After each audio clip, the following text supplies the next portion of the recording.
All right, Romans chapter 3, let's start in verse 9 and read down to 31. This is the Apostle Paul speaking. He says, "What then? Are we better than they? Not at all. For we have previously charged both Jews and Greeks that they are all under sin. As it is written, there is none righteous, no, not one. There is none who understands, there is none who seeks after God. They have all turned aside, they have together become unprofitable. There is none who does good, no, not one. Their throat is an open tomb.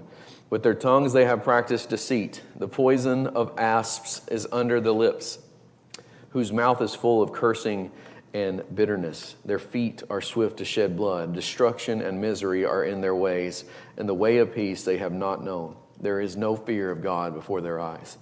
Now we know that whatever the law says, it says to those who are under the law, that every mouth may be stopped, and all the world may become guilty before God. Therefore, by the deeds of the law, no flesh will be justified in his sight. For by the law is the knowledge of sin. But now the righteousness of God, apart from the law, is revealed, being witnessed by the law and the prophets, even the righteousness of God through faith in Jesus Christ, to all and on all who believe.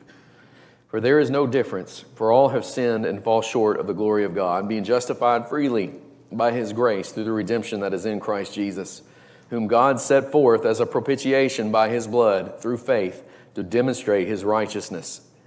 Because in his forbearance God had passed over the sins that were previously committed to demonstrate at the present time his righteousness, that might be just and the justifier of the one who has faith in Jesus.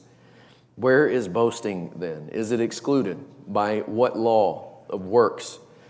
No, but by the law of faith. Therefore, we conclude that a man is justified by faith apart from the deeds of the law. Or is he the God of the Jews only? Is he not also the God of the Gentiles?